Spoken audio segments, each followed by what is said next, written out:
listening to your stories from this afternoon of your granddad and the stories he told, you can really see that the storytelling is a key part of who you are. So you must have picked up a lot from him on the importance of storytelling, because I think the stories. I think James, it's the most undervalued thing, and the thing that we don't do. You know, we always talk about measurables, don't we? And actually, what we end up with is numbers. So what happens is we've learned to value what we can measure, what we can put into numbers. But actually, we need to learn to measure what we can value. And stories are evidence.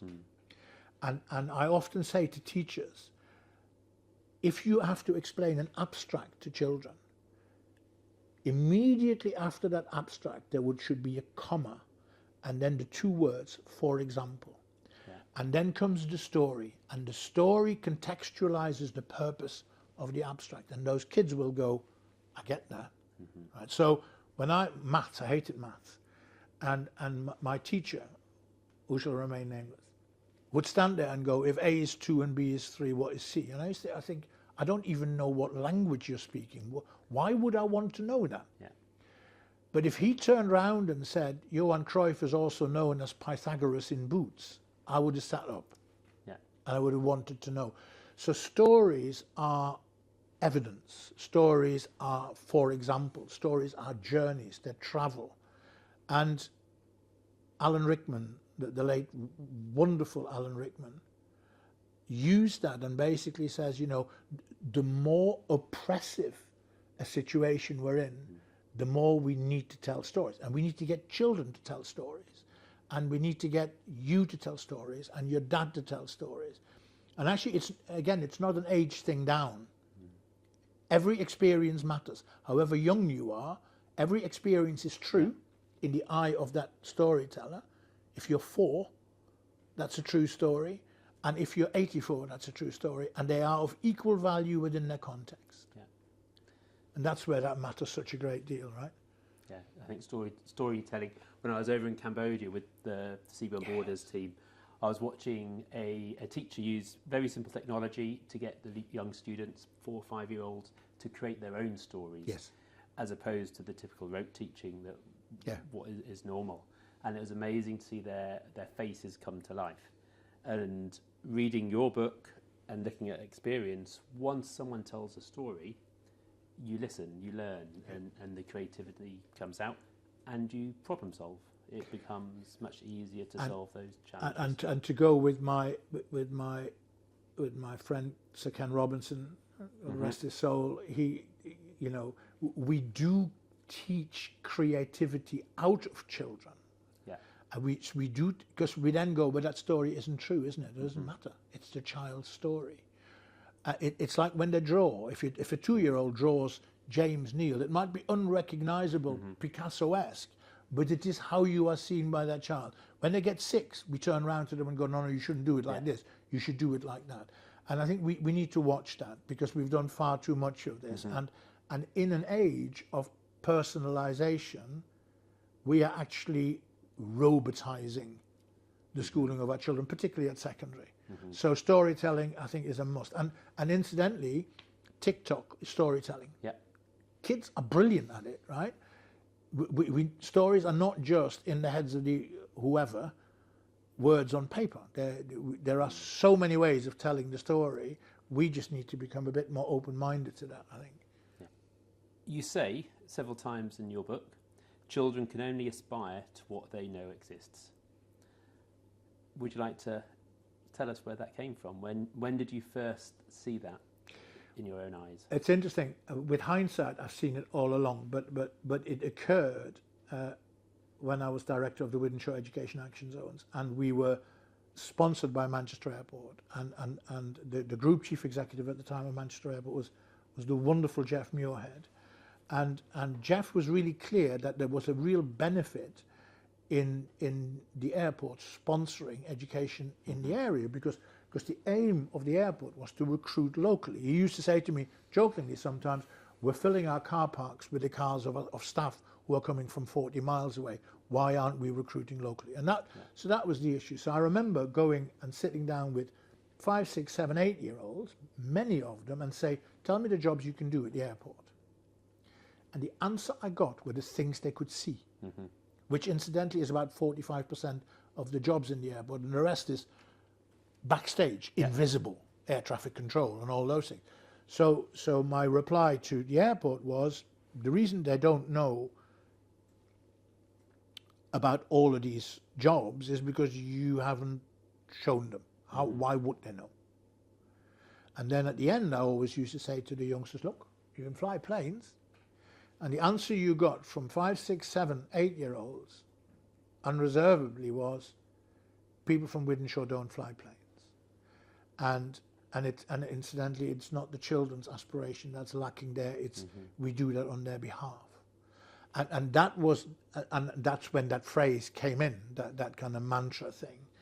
And I use it all the time now. And actually, you can use it anywhere and it is probably the strongest case for experience-based learning I could possibly make.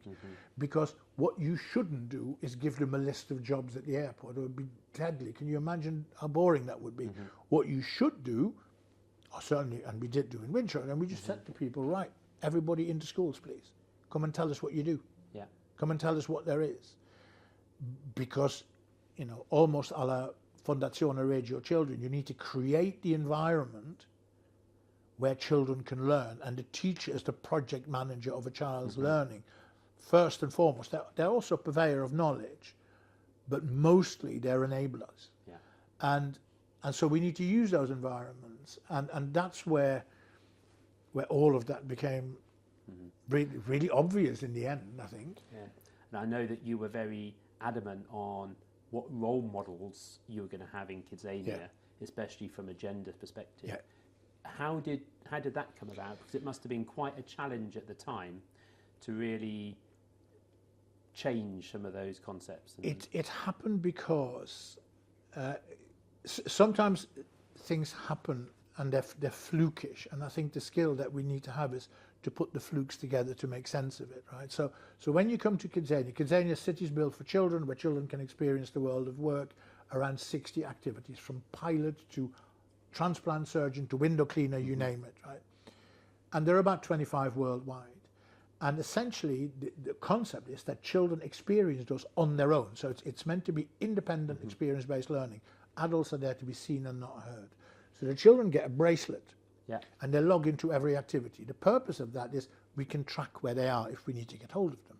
So I was in Mexico City years and years and years ago, where headquarters is, and I remember sitting down with the analysts, the data guys, saying, what do we do with that information? And they went, oh, we tell the sponsors how many children have been in their activities. So I then said, I want to know what a child's first choice is on their first visit. Can you do that? And they went, yeah. And I said, and I want a massive sample. The sample now stands at just under 600,000 globally. Wow. So we had the sample, and then I said, I want to know who these kids are. I want to know whether they're boys or girls, whether they're black or white, whether they're rich or poor, whether they're urban or rural, and which country are they from. Yeah, we can do that. So with help of many universities and very clever market research analysts, we kind of came up with 5 conclusions. The first one was that all stereotypes are set at the age of 4. So the pilot activity at the age of 4, pilot activity 95% boys, cabin crew 90% girls. And so it goes, entirely with stereotype. So think that through, right, from the age of 4. So we don't talk to youngsters pretty much in every country about their career until they're 14. So you allow the stereotype to cement for 10 years, and then you kid yourself that you can still make a difference. So there's another, back to the Benjamin Button bit, right, earlier and earlier. The second finding is that choice pattern doesn't change between 4 and 14. So whatever we're doing with STEM is not working in that sense. Yes. Third finding is that almost all girls globally choose activities below their age range. 9-year-old girls choose 7-year-old activities.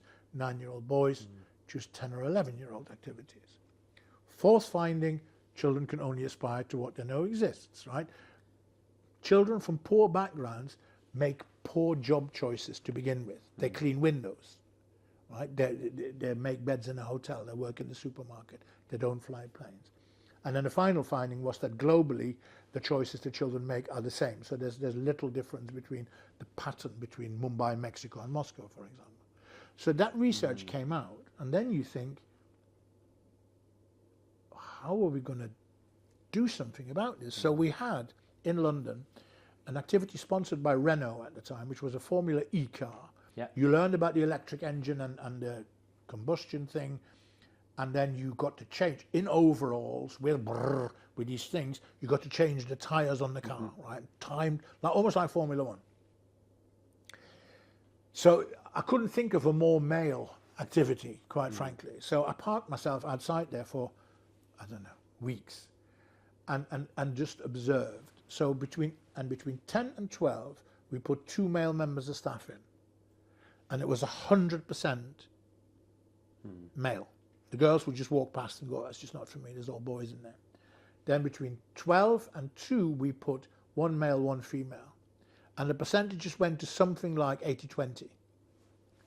And then between 2 and 4, we put 2 females in, and the percentages went to 70-30, whatever it was.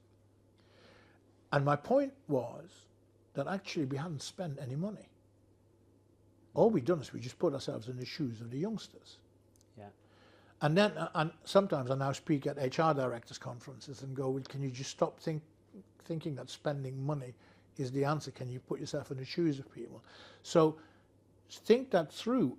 How many male primary school teachers are there? And how many female primary? So what is the exposure that our children have in terms of the role modeling? So actually, in many primary schools, if you wanted a male role model, you'd have to look really hard. And so we need to think around those solutions in that way. So if I've got a primary school that is entirely male, entirely with staff that's entirely female, I might want to think that many of my visitors should be male in whatever project I do. It just needs to live here somewhere as a constant. It's incidentally, please, nobody do a male-female in primary school week or day or whatever, right? It just has to be here constantly. And then it works. So we kind of stumbled across that data and then got the answers and then thought, there must be something we can do about this. And that then became a global thing. Schooling and education. Yeah. And I think Kidzania is an interesting example, Yeah. one of many that you referred to in the book. You separate schooling to education that many people would probably just put into the same box. Yeah. How do you separate them, and why have you come to that Because conclusion? it strikes. See, I think one of the things that we do as adults is we overcomplicate things. We are masters, champions at overcomplicating things. If there's something easy, we will make it difficult. Right? We can absolutely do this. So it strikes me is that when you're born, you're 0, and at some point you learn to eat and you learn to go to the toilet, and you learn to eat on your own, and then you learn to talk, and then you learn to dress yourself. So before you go to school, you are learning. You are educating yourself, and you're being educated. And then you leave school when you're 16 or 18 or whatever else, and you read books, and you go to places, and you do a job, and you got more training, and you keep on learning and being. There's just that bit in the middle, those kind of 15 years or whatever it is, depending on where on the planet we are. And actually, so what does schooling actually do? Schooling equips us so that we can educate ourselves better afterwards. That's how I see this. And again, if you look at some of the things that Ken Robinson says and writes, very much come into this. And of course, schooling came about, became really important with the Industrial Revolution, because all of a sudden I need mass employment. They all need to have certain skills. You know what? We'll stick them all in one building for a certain period of time, and we teach them all those things, and then they can go and work.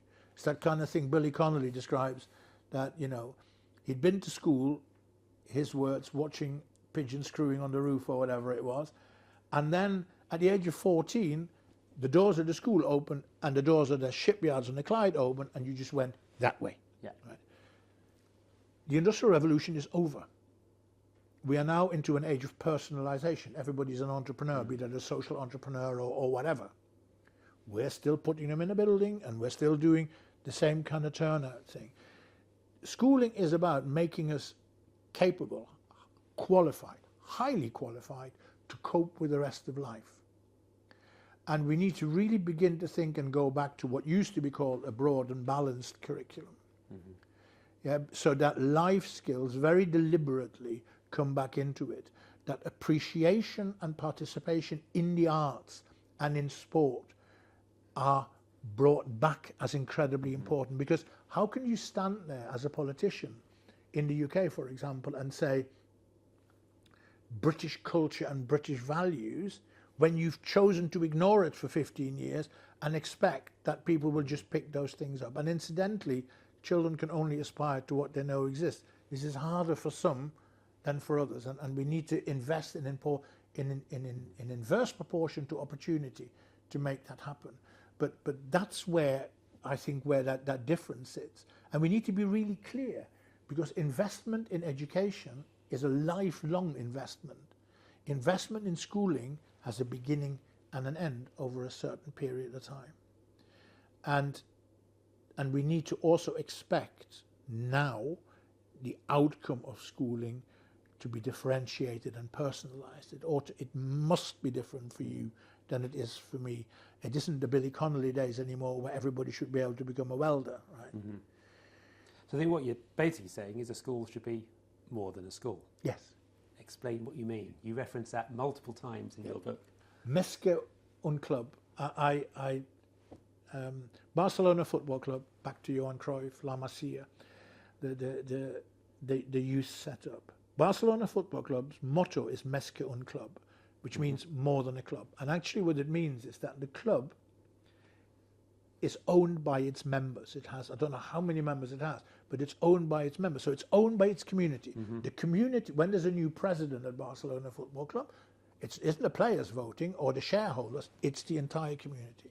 So the club belongs to the community. And if you look, of course, at the history of Barcelona and the Catalan struggle and oppression under Franco, then it really is more than a club, right? It was Johan Cruyff when he went there as a player and his son was born, and he called him Jordi, the patron saint of Catalonia, and the Franco regime told him that that was not a permitted name. He then flew to Amsterdam and registered him as Jordi in Amsterdam and then came back, which is, there's the role model bit again, right? So just think about it. And I'm sad to say when I talk about more than a school, I think in almost all the cases I'm referencing primary schools. Heart of the community, everybody knows everybody's name.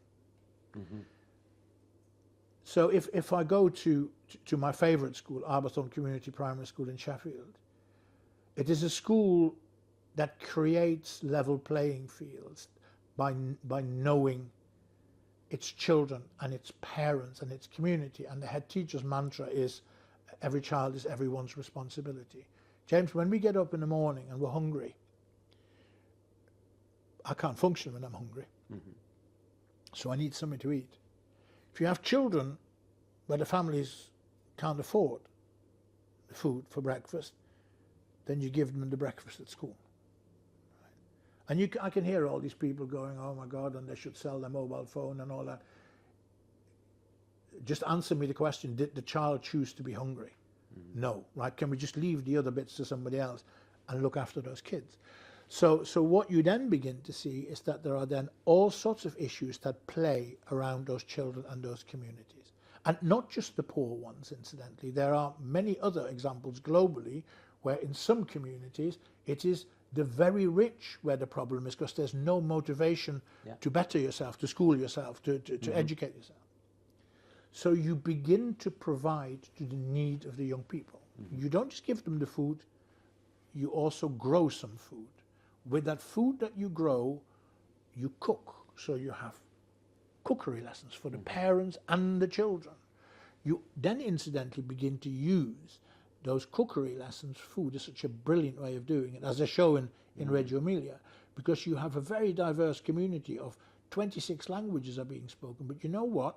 Food brings everybody together, really. So the more than a school concept is, back to Barcelona, that the school is owned by all of its constituents. it becomes the school's role to grow who we mean. Why is the private sector not in it? So Arbourthorne Community Primary School has community fridges. The big supermarkets drop off the food that is near its best by date, and the parents can come and pick that up. Oh, they should do this and they should do that. Did the children choose to go hungry? No. Right. So let's just get on with it. That's where the more than a school thing comes from. And I do think that we need to have governments with a vision to force schools to become more than a school. And one of the things that you then need to do is, like in the UK, for example, is do away with quangos like multi-academy trusts. Right? They've got nothing to do with communities. You do need to have that local accountability back into it. But we know it works. And the children will tell you that it works because they blossom. You've talked briefly about lots of private companies in the book, and the private partnerships and public-private partnerships and sponsorships through Kidsania. Do they have a role in this to be more than a school? Yeah, totally, because they're part of that community, aren't they? And I think there's an interesting way of looking at this, which I learned from my good friend Jackie Cooper, who was a very senior advisor for the largest PR firm in the world, I think a private one, Edelman. And they talk about return on involvement as opposed to return on investment. I follow that. So return on investment is, I give you £1, how many pounds do I get back? Right? Return on involvement takes a slightly longer term view and doesn't just look at the pound, but looks at what else can I get back? How can I make? So it's almost where return on investment marries corporate and social responsibility. And it works. We know that it works. And actually, schools need to seek these businesses out, and they need to have conversations. They need to bring them into the school. You need to create an emotional attachment. But I said this earlier, it needs to be regulated, right? Because the businesses need to understand that return on involvement is also not for profit. So it isn't that you can sell another 50 laptops. But it is that you make a difference, which eventually, as your company, it's a little bit like people say to me, well, good schools, private schools, you know, who's in charge in the private school, the education director or the finance director? And my answer is always really simple. If every one of your lessons flies me to the moon and back, you don't need to worry about the finance director, because they'll be queuing down the lane to join your school. That's how the relationship with the private sector needs to be like. And I think what's happened, again, in the UK over the last 15 or so years is that the relationship exists, but it's been deregulated. And I'm afraid that everything needs regulating, behavior needs regulating, otherwise there will be people who misbehave. And there have been people in the private sector who misbehave. So, and it's hard work, because it's about conviction and it's about emotional buy-in. But we know it works, and certainly the Kidsania is an example, but also Manchester Airport was an example. And it's something that I've enjoyed tremendously watching that, where it works, it's just brilliant. It's just brilliant to watch. And I'll never forget when I was in Mexico City, and there was some anniversary, or it might have been the 20th anniversary of Kidsania. And I was asked to give a speech and did all that stuff. And then this slightly elderly woman came up to me with a photograph of a little boy in a pilot uniform. And my Spanish isn't, as my daughter will tell you, is not really very good at all. But I got the gist, and what she explained was that was her son. And I thought, well, she's quite old to have a son of that age. And then she got another photograph, and she said, that's also my son. And as a grown-up, he was a pilot with Aeromexico. And it just struck me. Right? I don't know, this is one story, but it's an important one. It struck me, right, that without the sponsorship of Aeromexico, that would perhaps not have happened. And when I did the analysis in London, and we asked children, what's your favorite activity? The answer we got, totally to my surprise, was branded ones. So I don't understand that. And they said, well, if you'd called it Kidzania Airways, we'd know that it isn't true. But you've called it British Airways, so we know that it is true. And again, it's about put yourself in the shoes of, and you'll get it to work. Brings it to life. Yes. It's education, it's real. Yeah. And it's, But don't think children are stupid, right? They know. Yeah. So treat them like the knowledgeable, capable little beings they are, and that Kidzania Gazette is not the same as the Metro, right?